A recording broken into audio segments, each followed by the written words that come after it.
I mean, a lot of people think that sports is a selling point for De La Salle, but for me, it was actually me going up there and hearing them say 99% of the kids that go to De La Salle go to college. And for me, that was, I mean, I always just wanted to go to college. So 99%, I'm like, I ain't gonna be the 1%. What I love about De La Salle is what they've done for my two boys, who are now young men. And they stand up, they shake your hand, they look you in the eye, they show respect, and they understand what accountability means. Actually, I think the biggest thing for Jonathan when he was young was I just felt like he needed a better structure. He needed more academic stability in a school. I kind of been around even before. Before I was a freshman, I was coming here, camps when I was 7 years old. De La Salle has kind of just always been a dream of mine. Seen De La Salle on TV. I went to 5 state games growing up before my freshman year, and it was just something I always wanted to do, and I put my mind towards it, and you know, it's been unbelievable. A lot of people don't understand it unless they come on campus, but that sense of brotherhood is throughout the whole school. I tend to go to all the games. The last 10 years I've gone to every single game. Freshman, JV, varsity. I think honestly Nathan kind of like led the way, honestly. I mean, he's been dating my sister since like they were in middle school, so he's been around the family since as long as I can remember. So both of my sisters went to the sister school, Carmelette, so I think it was kind of just expected for me to go to De La Salle, so it wasn't like that's kind of like where I always kind of knew I was going to end up trying to go to. And student-wise, it was pretty hard for me because coming from a public school in Tracy, the teachers in Tracy, they didn't really motivate me. I still didn't know a whole lot about the sports program. Never saw a game, didn't know anybody's name, but because they had the interview process, that's kind of how I got in. I was able to sit down with someone and express to them, you know, my desire to, you know, basically go to college in the area that I grew up in. It was going to be hard for that to be provided for me. Every year he played, I coached him except for 1 year. And it was really nice to get him to high school because I knew I wasn't going to have to be a coach. You know, I wanted to be just dad. Only real difference is just seeing people from, you know, all over. I think that's the cool thing about De La Salle is that I have friends from literally like all over the Bay and different parts, but more so before that I was only on, you know, one side of the bridge and only really knew people over there, so. Man, I mean, it's been a fun experience. I mean, I've been around the program ever since I was practically born. Going to Nathan's games, watching him play, and then ever since my brother, I was on the sideline, and being a water boy, being around everyone, you know, becoming friends with his friends. And it was a cool experience, you know. I mean, I couldn't imagine myself going anywhere, any different high school. I mean, here, the teachers, like, they try to bond with me, and it's just, like, they push you to be better at all your assignments. They make sure you do good, and if you don't, they make sure you come after school, get help. It's a lot of support for the coaches and the kids notice if you're not there. Or they'll ask you, hey, did you see my game? Or things like that, so they do notice. Public schools, I think you learn if you want to learn. Here, we're gonna make you learn.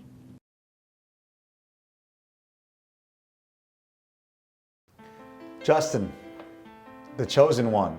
Just a born leader, someone that people gravitate to, whether you're a kid or an adult. So Justin, I knew Justin when he was 7. I coached him in swimming. And he and his brother. Jason. Yeah, and they hated it. Justin Allenbaugh. Well, me and Justin have our love of the Dodger blue. That's our first connection because we're both diehard Dodger fans. Hard nosed. He was probably the hardest coach in my opinion. When the first thing that comes to my mind is the team sessions we had in film. He would just go in on every single player, no matter what position you played. If you weren't doing what you were supposed to do, he was on you as well as your position coach, but he was right there on you. My thoughts on Coach Allenbaugh. He's a young puppy. He's a young puppy, but he's smart. I mean, nobody can doubt how smart he is, what a great rapport he has with the kids. He's invaluable on our campus as a teacher because he can cover any spot, and he covers it not just minimally, but maximally. He's great. He's great in math and English and history. He's fun, and he has a sense of play. He's humble. He doesn't take himself seriously, and I think that's the number one thing about all of our coaches. I would say this, his first year as head coach had to be tough. My senior year. That was his senior year. So I will say a lot of growing pains in a lot of aspects, not only for me personally with my son, but the program. And it's hard to be my son here at De La Salle High School. But Justin did his best that year, his transition year. And Justin, I guess he's a little more similar to Ladd. He's real methodical with the way he does things. Everything's thought through, and just a great mind for the game. I mean, I don't know a better guy to take over the program than him. And it was a smooth transition. Everyone thought, uh-oh, how do you follow someone who's that great at football?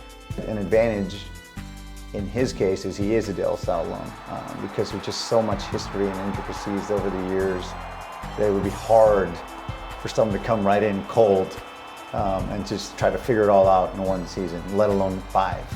But I mean, somebody else, you take somebody like that and that has gone through the program and seen what Ladd and Terry does and learned from that and taken, I mean, he is his own person and he has developed the program even more. He's got a drive that he just passes on to his students, to student athletes, and I don't know, Kent must have left an impression on him because he's swimming like every day when I get here in the morning. But to see him take over the team has been great. To see him to continue the tradition, to continue the legacy without any hiccups, without any skips, without skipping a beat, I think is awesome. Coach Allenbaugh, I would say, is blunt, very direct, intense. I just remember sometimes he would be talking to people or like addressing the team, and his eyes would just be like wide. And that's another thing, he's a younger coach, so he's definitely out there getting in the weight room with us. If somebody's doing lightweight, he'll tell you like, oh, like, what are you doing? Like, you better do that. If I could do that, like, you shouldn't be doing it. Like, stuff like that. He's always challenging people, and being the great player that he was here, I think that a lot of players have a lot of respect for him.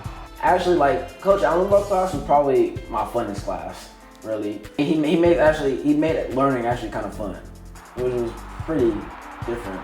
But I mean, he could be a cool guy.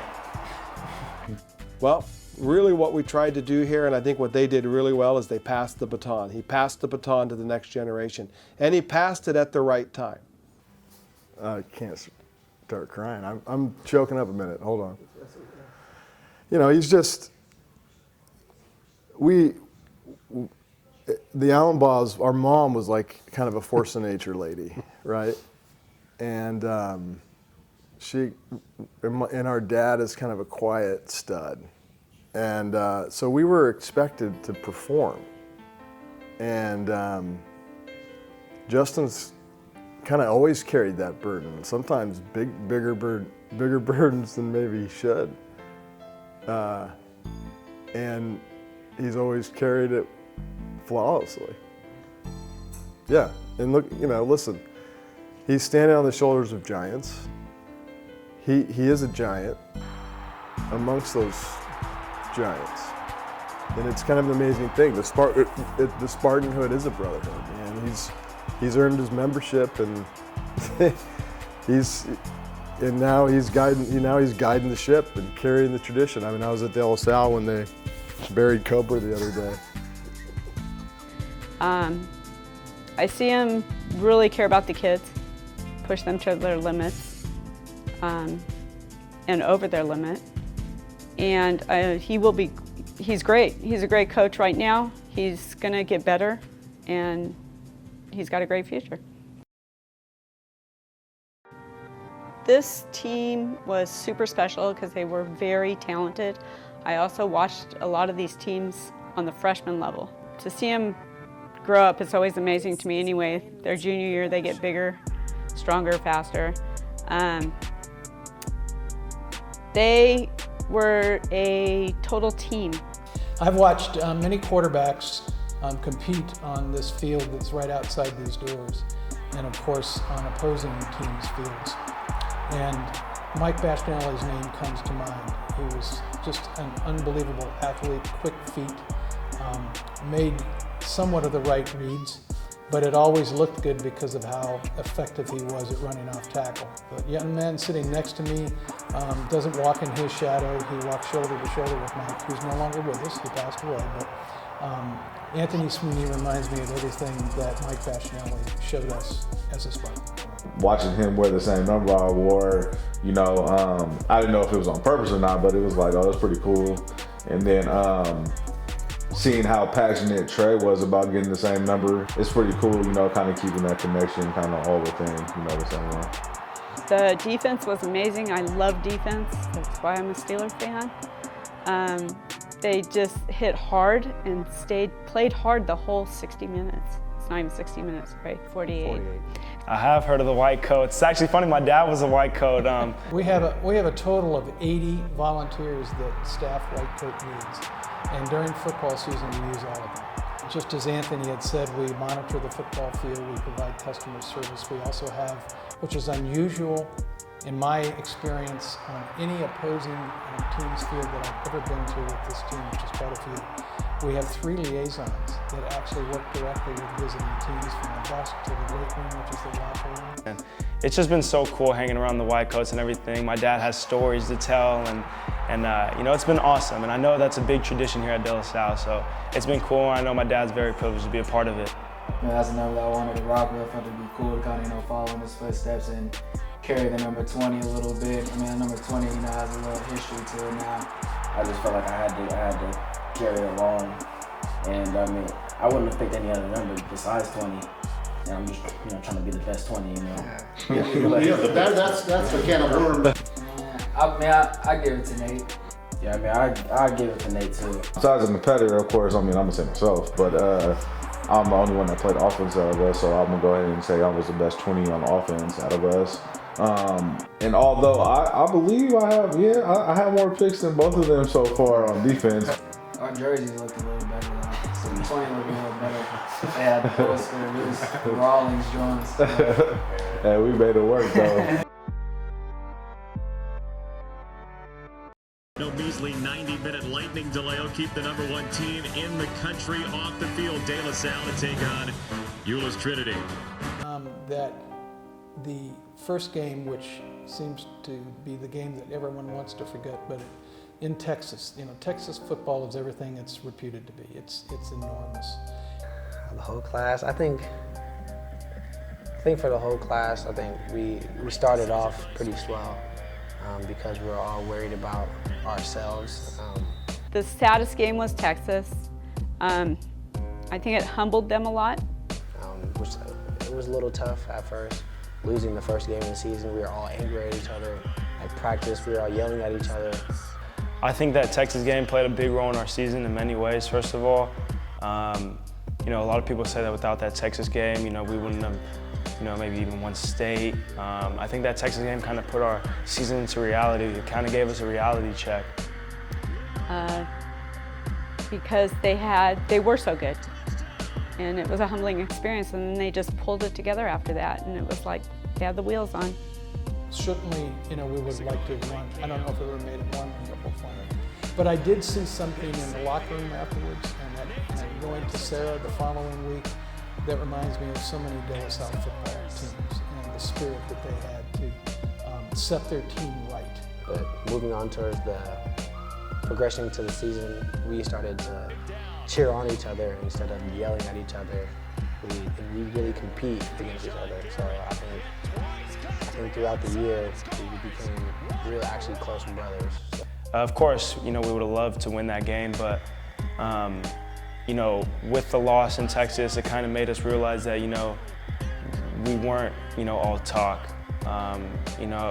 Preseason rankings came out, we were ranked top in the nation, and just like that, it's gone. And I think it was a real reality check that, we can be beat. And I think that kind of was a driving point of our season. We welcome you to Sacramento, California, where the rain has stopped and the cold has set in. These are the CIF State High School Football Championships, the main event, final game of 5 over the weekend. Centennial representing Southern California, De La Salle representing Northern California. State championship, because they had to play their hearts out for it. The first one up here, now Chris Rodriguez and I, the equipment manager for every state game prior to this year, have driven the equipment down. And we would leave at 4 o'clock in the morning to beat the team there. And we would lay out all of their equipment bags, by number, and be there to help them get their bags, get in the hotel, get changed, go to practice, and so on. And it's a well-greased machine, I will say. And coming back to this game, that was a cool stadium to have the game in because it was pretty packed, on both sides. And as soon as that game started, I realized that what I thought about, Centennial was accurate. And what I read about them, they're fast. They're disciplined. Javon McKinley is the real deal. He's a legitimate. He could be a legitimate NFL wide receiver. Our coaches, watching film, this team is big. They could beat you. This team was very big, probably one of the biggest teams I've played. And they very well could have beat us. And I just remember going into that week of practice, and it was one of those weeks where, there was no time for play, at least for me. As I said, that feeling in Texas of losing was one of the worst feelings I'd ever had.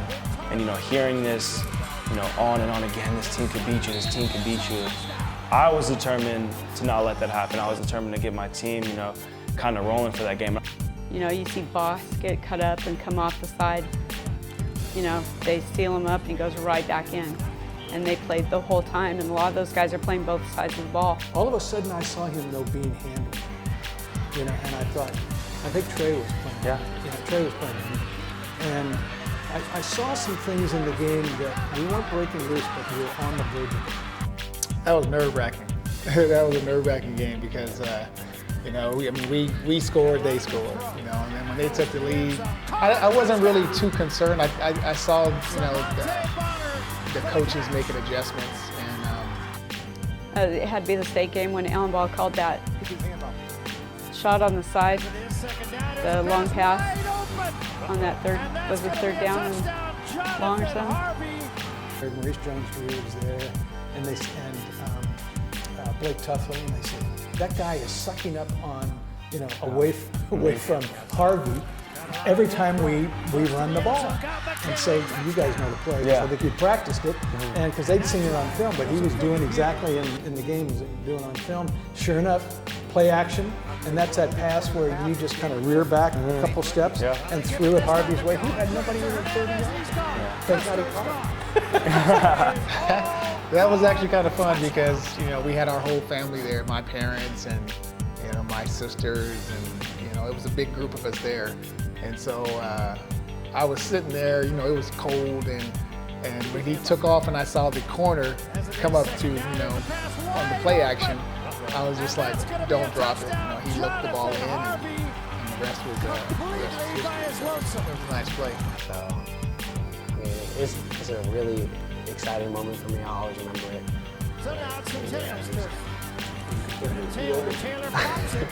No, not really. I knew that play was going to work. As my teammate, Chris Vanderclay, he was calling that play out and telling coaches to run it because the corners kept biting in. And finally they called it, and I just so happened to be there. And just so happened to do exactly what they said, so it was wide open. That was so exciting, and then I'm like, I couldn't believe that Justin called that play. I was like, oh my God, best play call ever. I knew once we got the lead, I just felt like they were going to keep it, which they did. And Nick Lopez made a great play on that interception. I think that was a huge turning point. And then, fourth quarter, the player that stuck out in my mind was really Boss. I mean, he was just doing things on the D line that were just, you know, crazy. And then of course, Anthony, I was standing right there when he I'm going to say juked the best defensive player on the team, Brumbaugh. I mean, that kid is a stud. He reminds me of the old modern day linebacker. But anyway, the poor kid just he grasped it air. Anthony runs into the end zone, flexes his muscles, and we're the state champs again. I think the big thing in that game was, I think we had, no disrespect to Centennial, I think we had more heart than them. There was kind of that feeling, we're not going to lose. I knew we were down at points in the game, but, turning the ball over to start the second half. But I can honestly tell you that there was not one point in the game where I was like, oh, we may lose.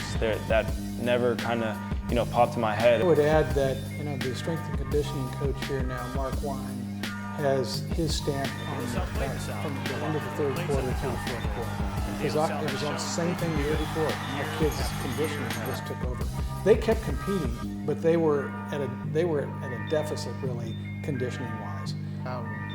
Honestly, as a dad, it's great to see your son excel, and I saw him playing with a lot of energy. I saw him having fun, and so as a dad, it was just great to see him go out on top. It's 55 miles from my driveway to the parking lot, and we do it every day. One way. Yeah.